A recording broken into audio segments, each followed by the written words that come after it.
my name is Beth Hiley here for BoardGameGeek at Gen Con Online. I'm here with Sean Varsos from Van Ryder Games, and you've brought us the next in your game book series, so you'll have to give me the exact terminology on that. This one that we're going to be looking at in particular is Sherlock Holmes, The Baker Street Irregulars. Yeah, absolutely. So this is part of our graphic novel adventure line. It's a line that we work with our partners Macaca with, which is a French comic publisher. And they publish all sorts of comics and graphic novels like outside of the game ones too. But we licensed these from them and brought them to US audiences. AJ really saw Captive, which is probably the most well-known one. And he saw that kind of floating around on BGG as a solo game, and he was like, oh my gosh, we've got to bring these to people somehow. So, but this one here is the book line was born. Oh yeah, absolutely. So this is our Baker Street Irregulars one, which is Sherlock Holmes stuff.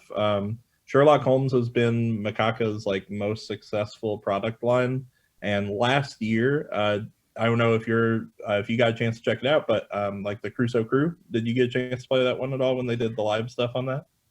I have not tried it, although I did some of the video interviews like this. So far, that's been my only sampling personally. Okay, awesome. Well, so Crusoe Crew was one that is this format. So Crusoe Crew and Baker Street Regulars are the only two that have this format, but they are actually fully cooperative graphic novel adventure games. So all the rest of them in the series are really solo books, right? But this one, you'll see, I think on your screen there right now, you've got all 4 of the books laid out. Every book there represents a different character. So Wiggins has the like kind of if you've ever seen the Sherlock show, like the BBC show, he has like the mind palace thing, right, that Sherlock taught him how to do. So yeah, he sees like different clues and math pop up and all that kind of thing. And then Vicky, who's the one like right to the right there, she is incredibly agile and mischievous and likes to climb on things and kind of spy for her teammates and that kind of stuff. And then the Myrtle is a master of disguise. I'll be honest, like Myrtle actually has some of my favorite moments in this game. So every book you're seeing is told from like a different perspective, right? So like you're all looking at the same things, and that's one of the really cool parts about the book is that about 60% of the panels like run concurrently in there, maybe 70%, but the other 30% to 40% are unique to each book. So Myrtle, for example, may see like a clothesline and go ahead and grab clothes off of that clothesline to be able to talk to somebody or get in somewhere that you all couldn't get in before as a team. And then Ike is the last one there. Ike is a brute. He loves to beat people up and punch things and that kind of stuff within good reason, right? But he's got, I don't know if you've ever played like any kind of first person games there, but you get like this like set of fists in front of like the camera sometimes, and like that's like Ike saying, hey, like, do you want me to throw a beat down on this random person here? Which it's up to you if you do or not, right? And you can find yourself in a lot of trouble sometimes doing that, which is even more fun. But so like on the back of the books too, like it kind of gives you a rundown of like what all of the different special skills that they have and like how that comes into play. But the really like one of the cool things about these is that people are like really familiar with game books and stuff like that over the years, right? Like people have played Choose Your Own Adventure, Fighting Fantasy, all that kind of stuff. These are a lot different because they are in comic book form. So the old adage about like the picture being worth 1,000 words, right? So like instead of like telling you paragraphs of information about you hear a knock on the door, do you open the door or whatever, right? That can all just be in the panel in the art there, and then you can choose anytime. I'm wondering if maybe, because we did this with Crusoe Crew when we demoed it earlier this year, last year, that maybe we can kind of look at what maybe that first decision point might be. Just if people aren't familiar with the graphic novel adventures, I'd love for them just to see like how do you interact with both the story and the book. Yeah, absolutely. So I'm going to go ahead and grab Ike here. And then, yeah, if you want to just tell kind of page numbers or cell numbers to Nikki, then she can follow and match that as well. Yeah. So one of my favorite examples to kind of give you like the different perspective and sort of how those decision points work is that if you look at both Ike and Wiggins and turn them both to kind of panel 81 there, you're going to see that. So there's one of those moments that I was talking about with Ike where he's got like his fists up ready for fisticuffs with a masked bandit. And I like to show this one because it doesn't actually have any spoilers there. So those of you at home, if you're watching this, don't worry, fear not. You are not going to have to avoid this or anything. It's safe for your viewing. So if you look at the Wiggins book there that we see, you can see there's like a bunch of text. Like he's got his mind palace thing going on. So he says flick knife, he won't hesitate to use it, cigar with a golden ring around it, that kind of stuff, right?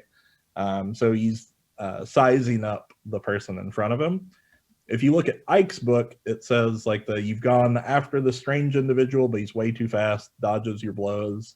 If Wiggins is part of the team, you may invite him for help.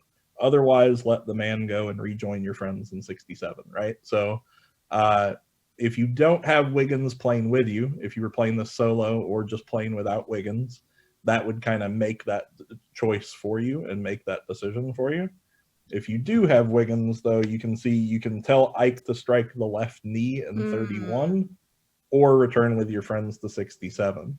So what that means is that the player who's playing Wiggins can be like, hey, I found his weakness. Ike, go ahead and turn to 31. And Ike will see something different in panel 31 than anybody else sees in their book, right? So like if you turn there, you can kind of see that he trips the guy and that. And if you turn in the Ike book and starts the pursuit there from taking him out. So and alternatively, you can go running away from the situation. So yeah, a lot of different options, but that's kind of like the core mechanism of like how the games will work. Yeah, and I think Sherlock Holmes is such a rich. There's such a rich, the mind palace of details and associations and deductions. I think this is going to translate beautifully into a graphic novel series. Yeah, that one. The other things too that we can show off with that stuff is if you look at the mission log there, which is like to the left of the book there. So that's got there's 4 different missions that occur in the game that you're trying to solve, and you get them all. So you can choose to tackle any mission at any time. So that you don't have to go in a certain that kind of thing as you're playing through. Like deciphering telegram sort of introduces you to kind of like how the GNA mechanics work and some of the other stuff. The second one, you've actually got like a mansion that you get locked in. Maybe it's because of Moriarty, maybe it's not. And you've got to do some almost like escape room kind of elements, like stuff that people familiar with the Unlock series or Exit would be familiar with. And you have those kind of storytelling elements emerge as you do that. And then the third one is so if anybody else has played the graphic novel adventures, most of the Sherlock graphic novel adventures are all about solving a mystery, right? A different mystery than like what you might be familiar with in Sherlock lore in general. And so this one is exactly that. You're solving a mystery, but solving it cooperatively. Yeah, and I think you guys we did a demo for one of the Sherlock ones back in Cannes earlier this year, where it was Sherlock and was it Irene or was it Moriarty? Were you actually sort I of playing both sides of that? I think that was Moriarty. Yeah, that so that was like our follow up one. Yeah, Four Investigations and Moriarty like are actually like direct sequels, so you can play as yeah. Moriarty in the second one. Would you say Um, now? The tagline that we were writing for this one is that these four, Wiggins, Vicky, Myrtle, and Ike are trying to impress Sherlock with their own deductive skills, kind of like, "Hey, come on, we want to be your sidekicks, and we'll prove it to you." that's exactly right. Like the book opens up, and like I don't want to give too much away about it, but the book opens up with giving you a test to see if you're worthy of even taking on these other missions, right? And so once you get through that, you get to the mission book that we showed off there. And then, like, if you do a good enough job, which he'll let you know if you do or not, but if you do a good enough job, then he's willing to kind of take you under his tutelage a little bit there. So, And and actually, yeah, Nikki that's had been one just great thing about the series in general is that it has given you a lot of different perspectives. We have the four regulars here. Sherlock the Beginning, which came out parallel with this as a prequel. That lets you just play as Watson. You can't play as anybody else in that one, but it picks up immediately after the events at Reichenbach Falls, where like Sherlock fell off the waterfall with Moriarty and everybody thought they died, right? So right. it picks up immediately after that. Sherlock and Moriarty lets you play as Watson, Holmes, or Moriarty. Sherlock and Irene lets you play as Irene or Holmes. So it just depends, but lots of different options. And then our third season of graphic novel adventures will actually be coming out this next month. And that one has my favorite Sherlock book of all time in it, which is Sherlock Holmes: The Shadow of Jack the Ripper. Ooh, So ooh.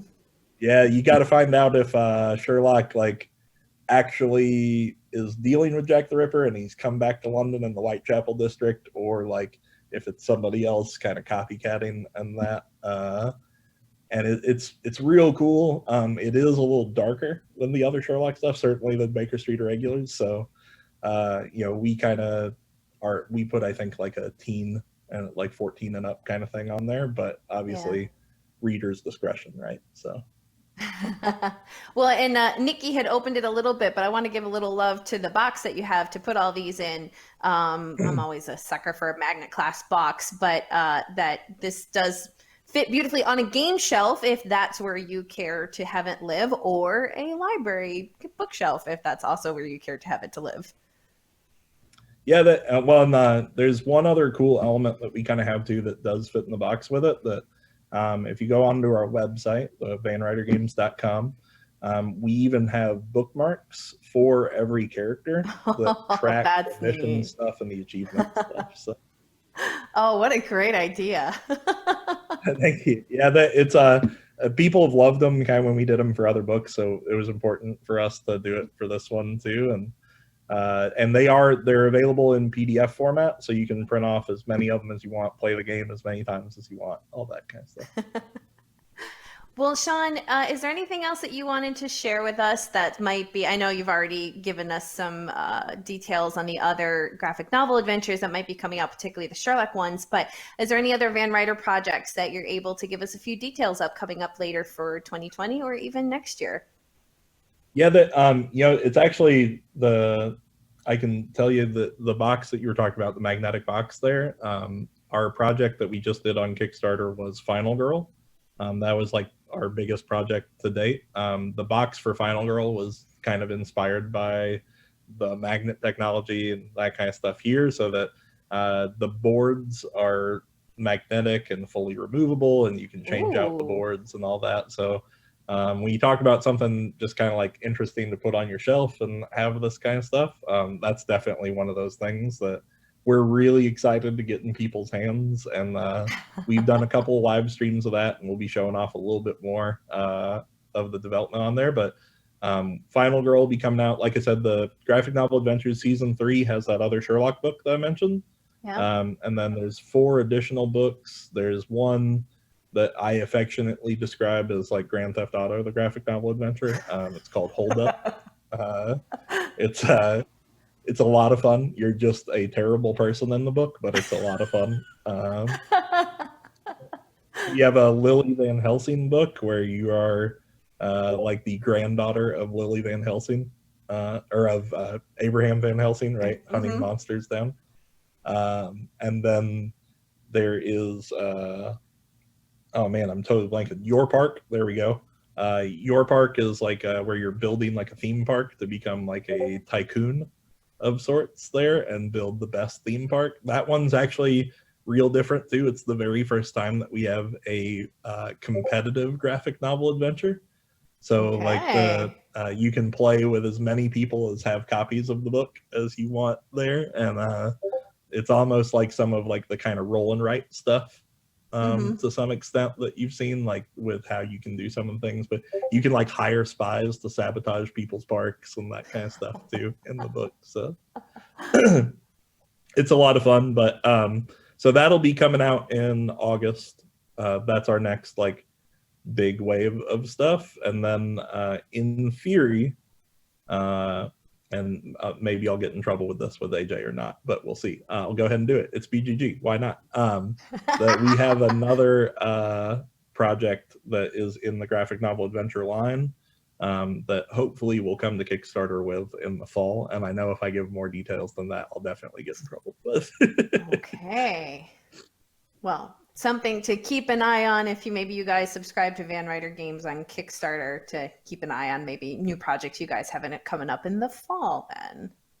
Absolutely. Yeah, we'll definitely give more details about it and share some stuff. And that it's a totally different theme than anything that we've done so far with graphic novel adventures, and definitely something we're real stoked about.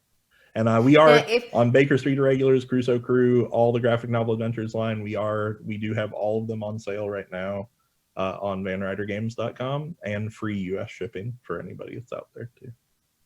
Now, this is somewhat of a personal question just for you, Sean, but because you have quite a lot of the graphic novel adventure books out there, if you were going to pick one that people should start with, if they've never heard of Van Ryder Games, if they've never heard of the GNA series before, what, for your opinion, what do you think would be the best one to start with? So if you like horror stuff, which I know is really divisive, but like people are kind of all over the place on that, my recommendation is always Captive. If you're intrigued by horror stuff at all, I think that it's like kind of the hallmark of the series and does like a little bit of everything that the series kind of does. Otherwise, if you're not so into horror stuff, or if just this appeals to you more, honestly, the Sherlock the Beginning one is one of my favorite things that we've done too. So I would highly recommend this. Plus, you can play this one multiplayer and everything too, which is really cool. So, yeah. But one of those two, I would say. See, I always like to ask that, not only because you've probably done them all, but you probably tend to know what people talk about and what people are buzzing about. And, I think that's why we like to ask those opinion questions, just because that if it can get people's foot in the door, and I think people maybe think it's a book, like, is this a game? Oh yeah, absolutely. It's a game. yeah, it's definitely, and like, it's weird until you get it in your hands. Like, it's hard even talking about it to see how much of a game it really is until you're playing it. But especially like, so Crusoe Crew, we got a lot of like accolades for and a lot of praise for in that. And I honestly think that Baker Street Irregulars takes like everything Crusoe Crew did and takes it to like another level. So definitely one that I recommend for anybody that's like just getting into it. It's a great jumping off point. Wonderful. Well, you heard it straight from the expert, everybody. Maybe where you want to begin if you are new to the world of graphic novel adventures from Van Ryder Games. Sean, we've got a couple minutes left if you have anything else you want to share. Otherwise, I will send you on your way. Oh, no, yeah. Thank you for having me. Thanks for the time there for sure. We're just happy to to show off some of our stuff there, and it's awesome that you all are doing this too, and great that Gen Con is doing something digital there to connect with everybody. Yeah. Well, and again, if you guys want to check that out, this is the Van Ryder graphic novel Adventures. The one we're specifically looking at in the screen there is Sherlock Holmes, the Baker Street Irregulars. And Sean, thank you again.